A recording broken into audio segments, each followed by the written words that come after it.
Tired muscles and joints. Fox News Alert, 10 minutes to the top of the hour, and former President Donald Trump is expected to take to the stage there in Grand Rapids, Michigan any moment now. The battleground state, a focus for the campaigning former president to talk about Biden's border bloodbath. Obviously, Michigan is far from the southern border, but Republicans there have certainly honed in and sharpened their rhetoric condemning the illegal immigration that is happening in this country after a 25-year-old Mexican was accused of killing his girlfriend in the state. It appears they were John rolling on a video there on the stage. As we see that some members have taken the stage there, but we have not seen the president yet. Yeah, I'm told that he's just walking out. He's probably about 30 seconds, if not less, away. This is really going to be a huge battle in election 2024, and that is the old Trump border policies versus the Biden border policies. There are more than twice the number of people who have crossed the border illegally during the Biden administration in its first 3 years than in all of the Trump administration. So clearly, the former president was able to do something that the current president has not. Sounds like the clapping is for the former president as he's making his way out. That graph behind everybody there, by the way, is a history, a timeline of what's happened on the border under various administrations, Sandra. And here's the former president. So let's go head to Grand Rapids and listen together. It's an honor to be here. The weather was a little rough, but there was no way I was going to miss it. And I see we have a lot of media here. That's nice, always nice. There are deep friends, right? But we're getting better over the years, much better. But I do want to say hello to everybody. This is a special place to me, and we're going to have a big victory. The polls are looking tremendous in Michigan and Wisconsin, and we're going to do something I think that's very, very special. I think it's going to be a very special election. I've been saying November 5th of this year is going to be the most important day in the history of our country. I believe that. So just remember that. We're here this afternoon in Grand Rapids, Michigan, 1,283 miles from the southern border. You've been hearing a lot about the southern border over the last couple of years. We put up a chart which is border related, and you see the lowest point in history was just before I left. Just as I was leaving, that was the lowest point. You see the arrows pointing? And I think that chart spells out better than anything I can say today. In fact, I don't have to say anything. I can just leave. Just take a look at that. That is the best. And then it looks like a rocket ship went off. When you look at the other numbers, it's a shame. It's a sad shame. Under crooked Joe Biden, every state is now a border state. Every town is now a border town, because Joe Biden has brought the carnage and chaos and killing from all over the world and dumped it straight into our backyards. And people are coming in from prisons and mental institutions, and nobody's ever seen anything like it. Under the Trump administration, we had a tough policy of getting the bad people out. We wanted to get them out. We took them out by the thousands, and we took, as an example, the MS-13 gangs out. The countries didn't want to let them back in, and I said, well, then we're not giving you any money. We give them so much money, in this case, $793 million. I said, that's okay, we're not going to give you any money. And they said, well, we'd be glad to have MS-13 coming back into our country. It'd be an honor. And they took them back, but they wouldn't take them back under Obama. Under the Obama administration with Biden, they wouldn't take them back, and I was told that they won't take them back. And I said, really, what do we give them? And it was close to $800 million. I said, tell them we're not giving it to them anymore. And they immediately said, let's take them back. That negotiation, sheriffs lasted about 3 minutes, and we succeeded. That was an easy one. Now under Biden, the bad ones are coming in at a level that nobody ever thought was even possible. Nobody thought this was possible. In Venezuela, the crime is down 67% from what it was a year and a half ago, because they're taking all of their gangs and all of their criminals and they're depositing them into the United States of America. Venezuela, think of it, their crime. Wouldn't we love to have a statistic where crime is down 67%? Ours is only going in one direction, and it's going to be very bad now because we have a new form of crime. It's called migrant crime. They're having fistfights with our police officers right in the middle of streets. They're sending prisoners, murderers, drug dealers, mental patients, and terrorists, the worst they have in every country, all over the world. This isn't just in South America. They're coming from the Congo, from Yemen, from Somalia, from Syria. They come from all over the world, China. Many of them are military age, which is very strange. You don't see very many women coming in, and you see a lot of them coming in. They're about 19 to 25, 26 years old, and especially from China. We have 29,000 over the last few months, 29,000 from China, and they all seem to be perfectly fit for military service, ready for military service. It's crazy. This is country changing, it's country threatening, and it's country wrecking. They have wrecked our country. But I stand before you today to declare that Joe Biden's border a bloodbath, and that's what it is. It's a bloodbath. They tried to use that term incorrectly on me 2 weeks ago. You know, it's all about misinformation. That's all they do is cheat on elections and disinformation, misinformation, fairly closely related, those two words. But they basically mean that it's all talk. But it's a border bloodbath, and it's destroying our country. It's a very bad thing happening. It's going to end on the day that I take office, which will be January 20th. It'll end. And thank you. I want to thank members of Congress. A lot of great congressmen are here, warriors, really. They've fought with me for a long time. John James, John Molinar, and Jack Bergman. They're great friends of mine, and they love your state. They love your state. I want to really thank and congratulate, because this guy has gone like a rocket ship. I've never seen it. Well, I have a couple of times. We've got a lot of people elected. Those endorsements are pretty good. But, you know, you still have to endorse the right person, otherwise it doesn't work. And your next U.S. Senator, Mike Rogers, who's going to be fantastic, wherever Mike is.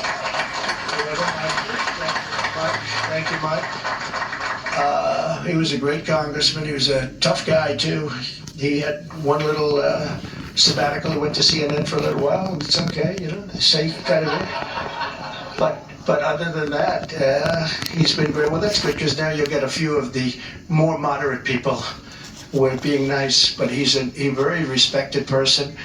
He's the one we wanted. He's the one that decided to do it, and he's going to be I think he's going to be a fantastic U.S. Senator, always respected at the highest level. And it was always fair to us, too. When he did his television thing, he was always fair, strong, fair. I also want to thank Michigan Senate Republican leader Eric Nesbitt. Where is Eric? I think you're around here someplace, Eric? Good. Great job you're doing, Eric. Michigan House Republican leader Matt Hall. Matt? Good.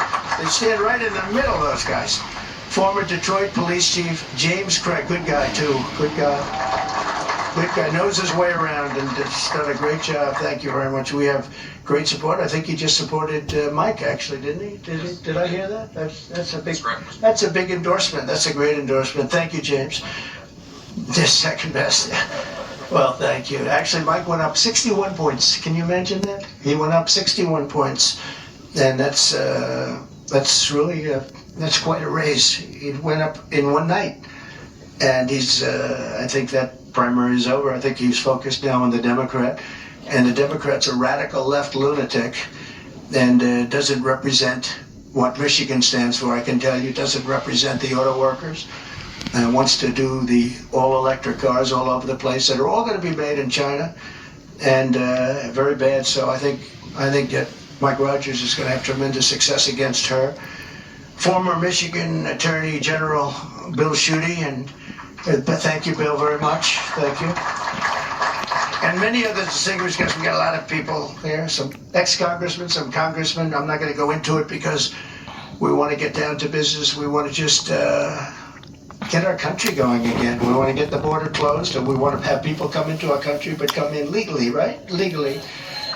Moments ago, I met with an incredible group of local law enforcement leaders to discuss how Michigan communities are being ravaged by a new form of crime, and that's the migrant crime that we name it. It should be called Biden migrant crime, but that's too long. But you'll always remember it was Biden that gave it to us.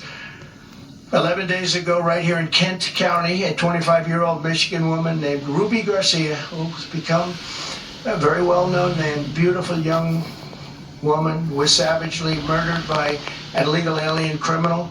under the Trump administration, this monster had been deported, thrown out of the country, wasn't going to be able to come back, because you just have to look at the charts. It was very, very hard to get in. But he came back, and we threw him out of the country, and crooked Joe Biden took him back and let him back in and let him stay in, and he viciously killed Ruby. The illegal alien charged with Ruby's really heinous killing, and this is somebody that had many, many arrests, including for some very bad crimes that he committed.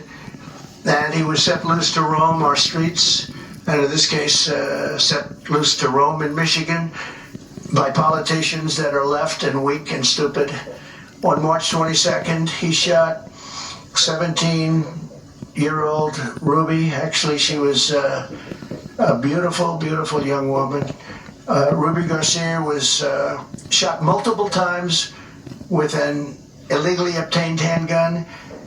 Her body was dumped on the side of a highway, left to die, actually. Had a little life left to die. And Ruby passed away, and it's been a big story because it's so horrible. Some of these horrible stories, there's so many of them, you could go on for days, but some of them just, they resonate so much more for whatever reason. They're all so horrible, and there's so many of them.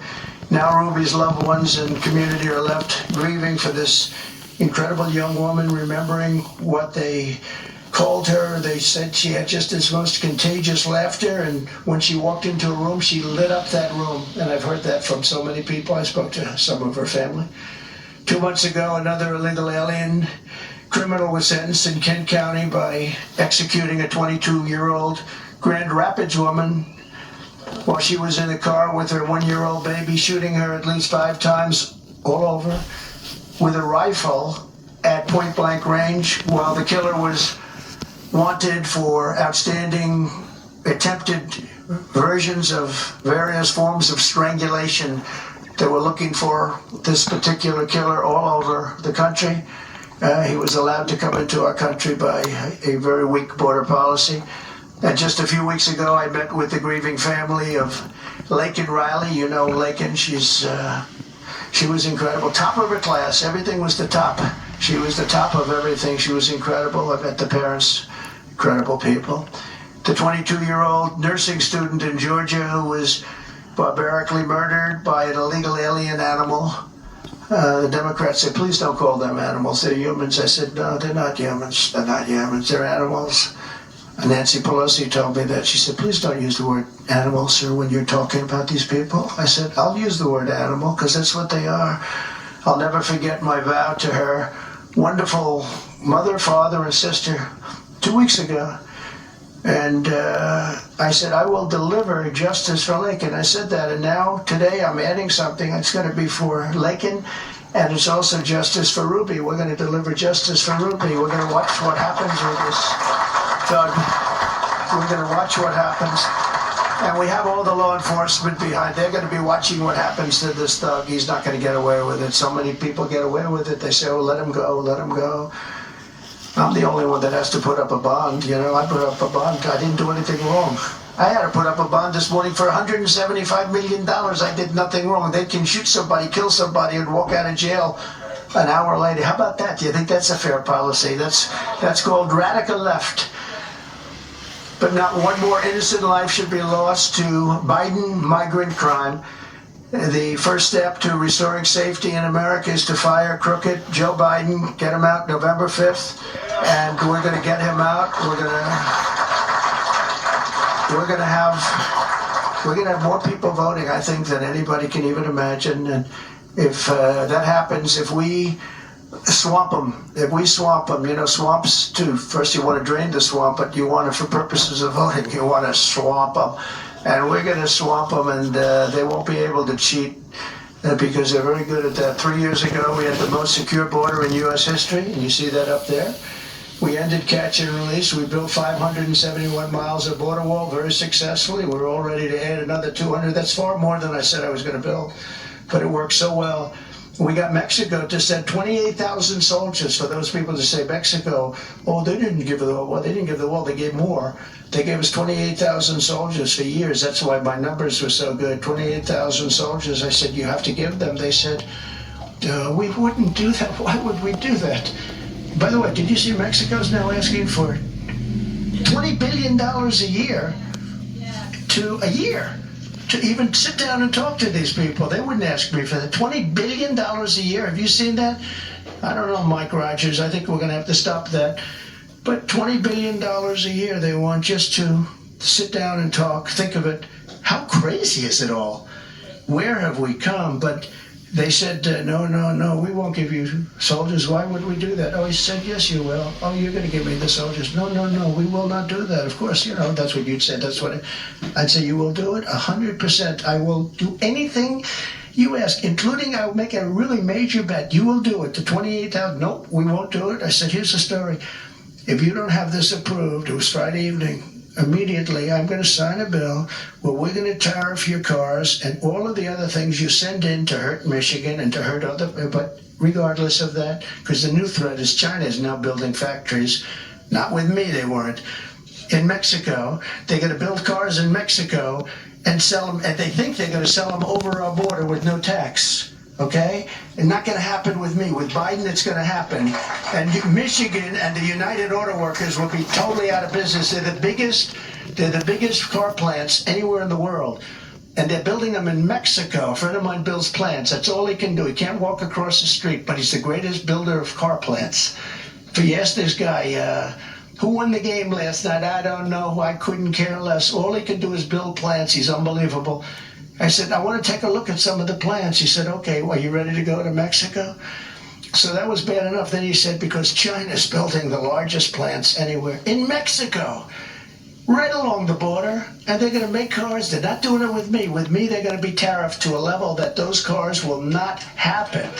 They can't do this to us. They've already done, and whoever heads the auto workers, United Auto Workers, should be ashamed of himself, approving the electric vehicles, all electric. It's the craziest thing. They don't go far.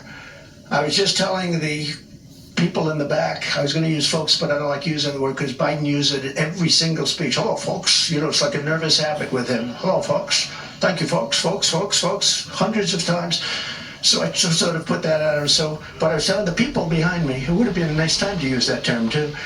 But I said that, when you look at all of the horrible decisions that have been made, but this decision with the electric vehicle, I mean, outside of allowing prisoners and mental institution people and terrorists into our country with no checks, no nothing, no checks, no nothing, by the millions and millions, the electric vehicle one is one of the dumbest I've ever heard too, because I was in a beautiful place called Iowa, and we had the Iowa primary, which I won by the highest number in history, by the way, which we're very happy about that.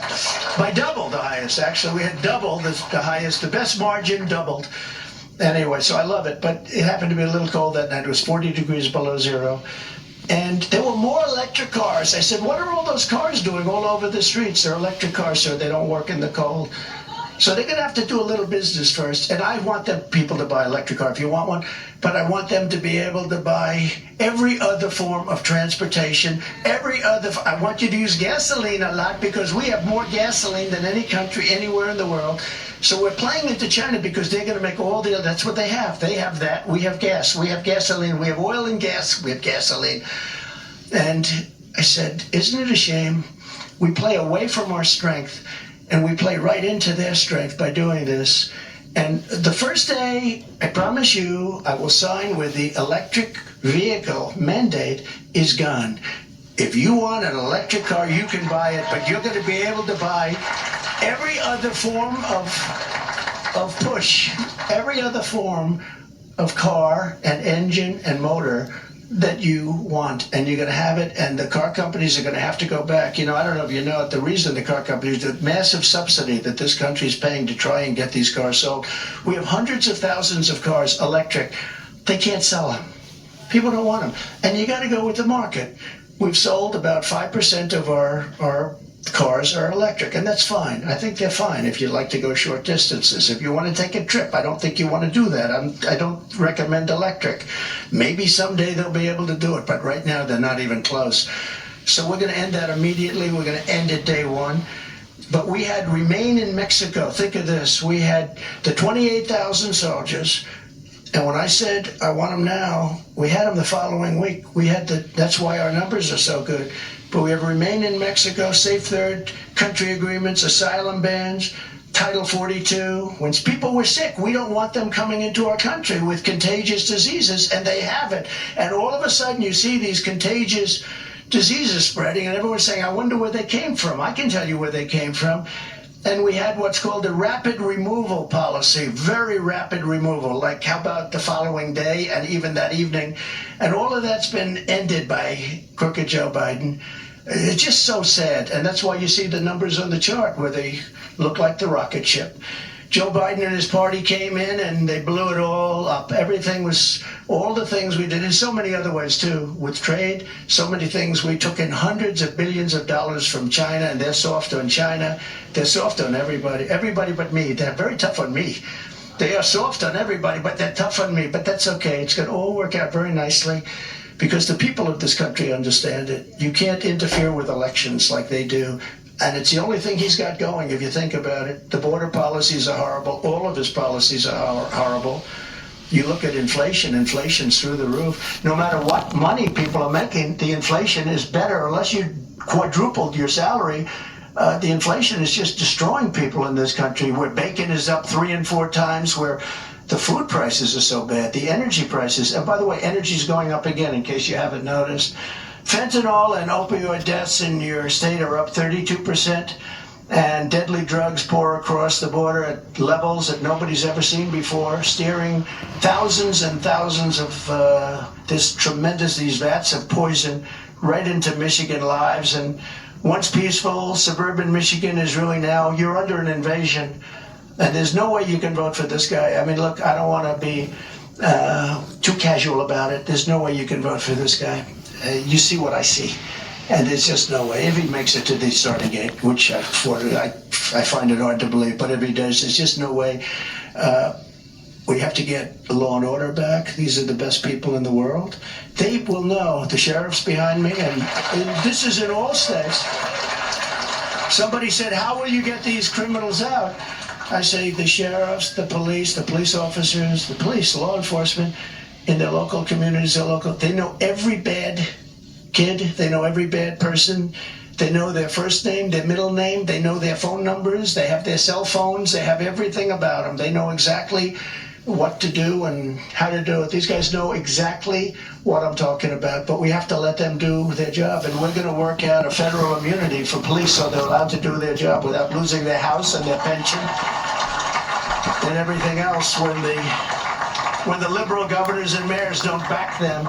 In Troy, Michigan, a band of illegal alien thieves recently went on a rampage at a local mall, breaking into the diamond store, smashing the display cases with hammers, attacking the employees, and making off with armloads of jewelry. You read about that, a lot of jewelry.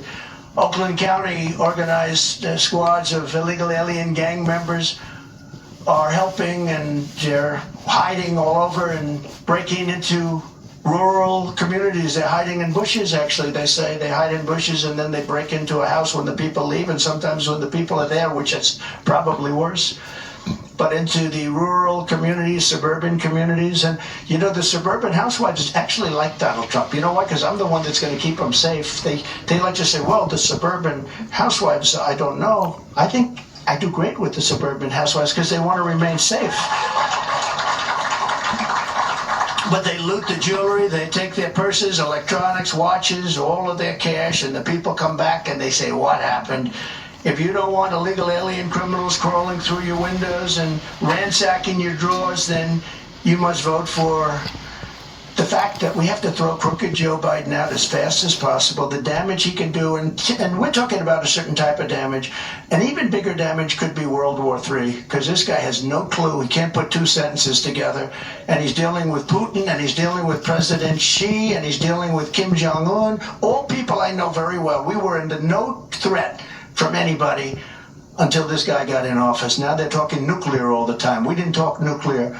I rebuilt our nuclear power to a level that nobody has, but you don't mention it and you don't talk about it. But now Putin's talking about it, And now Kim Jong-un again is talking about it. You had 4 safe years. You were safe because they respected your president and they respected the United States of America. And now you're not safe, I will tell you. We could end up in World War III with this lunatic. In various counties recently, 3 illegal alien migrants were arrested for soliciting sex from children, yet the radical left-wing governor, Gretchen Whitmer, a real beauty she is. I had to deal with her in COVID. She was the only one that was able to go sailing was her husband, right? Her husband went sailing and everybody else is locked in their house. How did that work out? Not too good. But she's now pushing Michigan families to accept $500 a month to take illegal aliens into your homes. They don't say this for our veterans that are on the street. They don't say this for other people, but they say it for migrants coming in because they want them to vote, probably. In other words, Biden and Whitmer are stealing your money to give free housing to illegals and then asking you to quarter these people, put them in your homes and feed them and do everything else. And it's just, the whole thing is so crazy. And she's a terrible governor, by the way. Your streets are bad. Everything's bad. She used to come to the White House. She was so nice, and then she'd go say, "I don't like that man." I say, "Wait a minute, I was very nice, wasn't it?" But when I'm president, instead of asking you to cram illegal aliens into your homes, I'll tell you that the illegal alien trespassers, they must go back to their homes. They have to go back because no country can withstand this invasion. There isn't a country in the world that can. I don't care how much money, and we owe $34 trillion. There's no country in the world that can withstand the cost of this, and maybe more important than actual dollar cost, the cost that it's doing. It's wrecking our civilization. It's destroying our country. On day one, I will seal the border and we'll begin the largest domestic deportation operation in the history of our country. And if other countries say they won't take them back, we're not going to take them back. I will say that, here they come. You're just going to hold on to your britches, because here they come. They're coming back. Congratulations. And if you don't think these countries send them, and they send the people, by the way, that they want out, they're not sending their finest. They're sending people that they want. That's why they come out of jails and prisons. That's why they come out of the mental institutions and insane asylums. Human trafficking now is at mostly women. Is at the highest level. We had it went to the lowest level in 37 years. I had it down to the lowest level in 37 years, and now it's at the highest level ever. And this is human trafficking, mostly in women. We will stop the plunder, rape, slaughter, and destruction of our American suburbs, cities, and towns. We will end deadly sanctuary cities immediately. I will shift massive portions of federal law enforcement to immigration enforcement, and we will impose a naval blockade on the cartels, and we will hit the cartels very hard, but we're going to impose a naval blockade, because when the land gets clogged, these are rather smart people, they go this way with the boats. They have some pretty good boats too, I tell you. They have a lot of money. They have unlimited money. The money they've made more money than the corporations that you read about on the covers of the magazines. Don't make the kind of money these cartels are making. Now I'd like to invite some of the heroes, really, law enforcement professionals here to speak, say, for just a few minutes, the Biden border bloodbath. They want to talk about it, and we will talk about it. Our country is in trouble. We're a nation in decline. We're not going to let it happen. We've got to stop it. We've got to win on November 5th, and it's all going to stop, and it's going to stop very quickly. Thank you very much. If I could, I'll ask Police Officers Association of Michigan President James Tiganelli to come up. All right. Former President Trump and the current candidate for the GOP for the presidential nomination in Michigan today, wrapping up remarks on what he calls, quote, Biden's border bloodbath. And he went into great detail about the system under his presidency and what it's like now. He has embraced that bloodbath phrase, even though he got a lot of criticism for it from a speech he gave in Ohio, where he was referring to what he saw as bad news for the car makers. Excuse me. But one thing is clear. The numbers tell the story of illegal border crossings under Trump and under Biden. You've got 5 million more since President Biden took office in January of 2020. So those numbers are pretty clear. The president, as I said, in Grand Rapids, Michigan right now, a state that he won in 2016 by a narrow margin and lost by a slightly larger margin in 2020. He now heads to Wisconsin, where he's going to have a rally this evening. Obviously, Michigan and Wisconsin are very important to dictate who wins the 2024 election. So you're going to see both of these men spend quite a bit of time in Michigan and Wisconsin. Here now, Clay Travis, Outkick founder, and Hogan Gidley, former White House Principal Deputy Press Secretary under Trump, and now America First Policy Institute Senior Advisor for Communications. Also Mark Penn, Stagwell CEO and former Clinton advisor and pollster. Great to have all of you with us, gentlemen. Thank you very much for being here. Mark, I want to start with you. President Trump, the former president, talking about the policy that he put in place and what he sees as a huge difference in how this issue was treated. And he basically said, that they remained in Mexico and they got 28,000 Mexican soldiers to the border area in a fairly short negotiation and phone call. How do you think that goes over with voters when they look at these numbers in the Biden column? Well, look, former President Trump has a big issue here that he's winning against President Biden right now. Biden's getting approval ratings in the low to mid 30s on immigration. People prefer Trump's immigration policy now. Immigration has shot to the #1 issue in a lot of polls, an issue that previously had been confined just to the Republican Party. So look, that was a full-on general election speech. He hit crime, he hit immigration, he hit jobs. He has an effective message. He's out there. Sorry about that. I've been dozing off. Yeah, Clay, It's been a it tough does seem, at week least at this point in the healing election, up that this is going to be an from my issue hospital that stay. gives the former president I'm almost quite a bit 30 days. momentum. So He if I talked doze about off justice filming a for little bit here, Lincoln forgive Riley, me. And also for Ruby Garcia, a young woman who was believed to have been murdered by a boyfriend Traveled who was with deported Dr. John in the Trump Stephenson on administration. Your YouTube thoughts and on what we just heard Facebook. from President Trump? Yeah. You hit on it, Martha, that the bloodbath, far from running from that controversy, I believe they debuted today a website called BidenBloodbath.com, which is directly related to the illegal crimes that are being committed by illegal crossing the border. And so I think that's interesting because it ties in with the Biden team not really knowing how to attack Trump. They tried to argue Bidenomics. Now you probably saw the story, Martha, where Axios said that the number of Republicans using Bidenomics has skyrocketed and it's almost never mentioned by Democrats. Bloodbath, Trump is leaning into that. And I think all this ties in, Michigan in particular, with not only what's going on here, but also the situation in Israel and with Arab voters and Jewish voters in the state of Michigan in particular. One of the largest Arab populations, a very large Jewish population.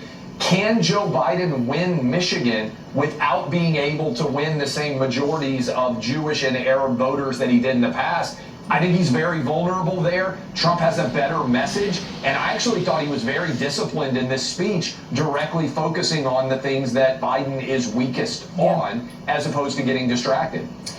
Hogan, it was a messaging speech that we just saw from former President Trump, and it is classic Trump, I think, which you would know well, having worked in the White House and on his communications team, to double down on the word bloodbath, because I think he looks at it and he gets criticized for it, and then he says, you know what, I think this is exactly how people feel about what they're seeing when they look at Lincoln Riley and they look at this young woman, Ruby Garcia from Michigan, and they look at what's happening in cities like New York. So, I mean, it seems like this puts the Biden team in a really tough spot when it comes to messaging, when he's willing to lean hard into these phrases. Absolutely. No Bidenomics, Bidenflation, Biden invasion. This is clearly at the feet of Joe Biden right here. And after Donald Trump used the word bloodbath and the media went crazy, and then the videos came out and showed how many times they themselves were guilty of using the same word. They didn't have anything to be concerned about at all, of course, and in context, he wasn't even talking about people. He was talking about the automotive industry.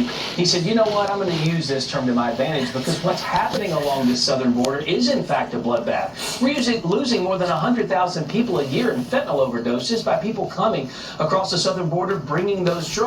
And then he talked about so many different cases, and they are so sad and so tragic, but they are 100% preventable, and they are too common. Someone comes across the border illegally, they get caught on all types of crimes, many of them violent, they keep getting let back out into our streets, and then someone who is an American citizen gets murdered because of it. Joe Biden looks around and says these are all someone else's problems, someone else's fault, but this is by design, it's not by accident. They want people in this country illegally so they can get them on the government dime and eventually vote for Democrats in perpetuity. The American people see it, they know it, and they blame Joe Biden. I mean, That's the why it's crazy thing is underwater. that the Hispanic vote is starting to lean more Yes. heavily. Recently, the woman who's had quite a bit to say over the course of this process, including that she was going to get him if she was elected, Zippo. She had nothing to say, Jonathan. Is she worried that this case might fall apart on appeal?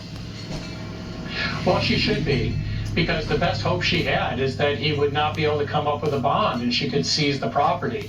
Because this opinion, in my view, is vacuous. I mean, if you look at this opinion and how he came up with this astronomical number, there really is nothing there. I mean, he's speculating that maybe these banks could have asked for a higher interest rate.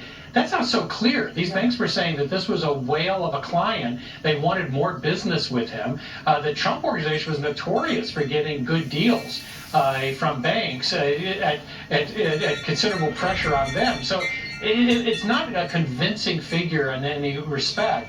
So my guess is it could be substantially reduced. It could also find its way to the Supreme Court because it's so large that I think it raises serious constitutional questions. Yeah, the Constitution protects against exorbitant fines that are out of line with the underlying finding by the court or by a jury.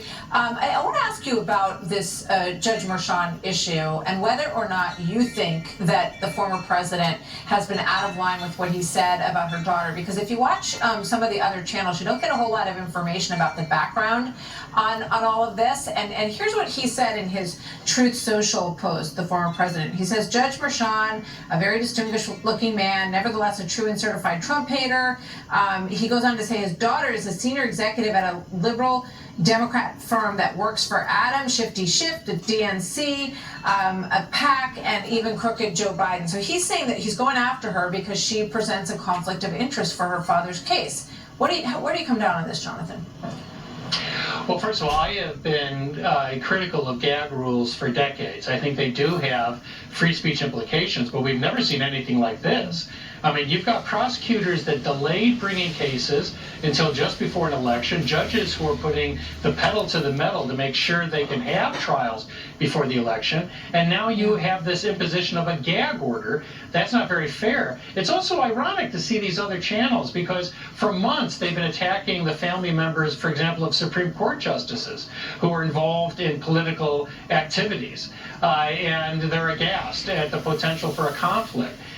This is the type of thing that can be raised by counsel. That's where I think it should be raised. I've always said that I think the president should leave this to his legal counsel to raise in that appropriate forum. But this is a presidential election that very likely could turn on how people feel about the weaponization of the criminal justice system. That's right. These prosecutors have fulfilled that narrative. Sadly, it takes these place. Cases are forms of weaponization, in my view. Well, and we have the Stormy Daniels case. They're going to begin the jury selection on April 15th. So the country is going to have pretty much a steady diet of Trump legal issues all the way up to the election. And we'll see if it helps him or hurt him. So far, it seems to be helping him in a bizarre way. Right. So, Jonathan, thank you. Always good to see you. Jonathan Turley. Okay.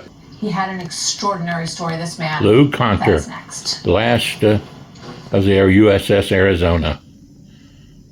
102. Border, which is part of the call today between President Biden and China's President Xi, which the White House called a candid and constructive call. They also talked about renewed ties between the two militaries, the need to address AI risk, and maintaining peace in the Taiwan Strait. There was also a pledge made between the two presidents to talk as regularly as needed. And we learned finally, Sandra, that Secretaries Yellen and Blinken will make trips to China in the coming days and weeks.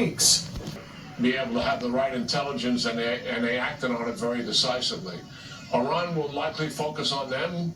They could attack using their own resources from Iran to do that, much like they did when we took down Qasem Soleimani in January 2020. Or they could use their proxies in the region, the Hezbollah or the Houthis, to do it, who have the capability, certainly, to do that. In terms of us, I think likely our forces have been told to protect themselves even more so, given the potential of an attack against our bases in Iraq and Syria would be the most likely if they were going to do something, and they would more likely choose the proxies that operate and been delivering those attacks for so long. Now, our audience needs to know that there have not been attacks on our bases in Iraq and Syria for weeks after we killed the leader of the militia group operating in Iraq that Iran was backing, and Iran ordered the militias not to attack our bases as a result of that. So we'll see what happens here. The likely focus will be on Israel. And listen, a lot of talk and wringing of hands that this could escalate into World War III. That is not going to happen. Iran does not want a direct confrontation with the United States and go to war with the United States. All of their objectives in the Middle East that they're trying to achieve, domination and control, are gone because they lose their regime.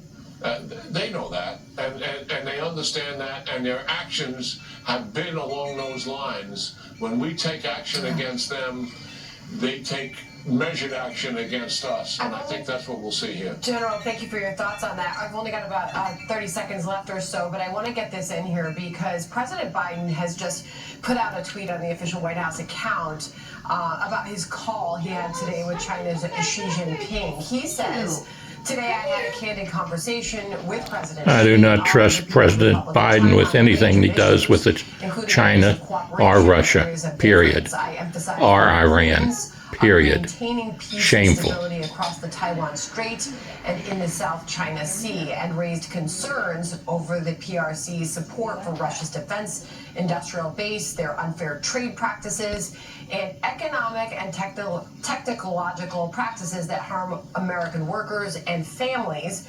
I look forward to responsibly managing our relationships in the weeks and months ahead. Wanted to get your quick response to that, General.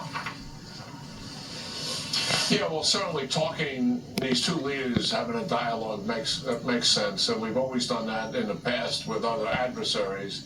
But also, you know, you got to deal with a grain of salt here. I mean, President Xi is an aggressive adversary. He's increased the repression at home, and he's increased the aggression abroad.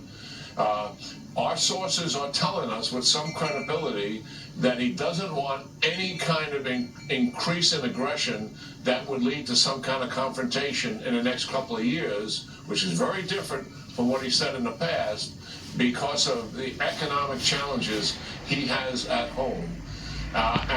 But he has made an exception to that, and that's what's going on with the Philippines.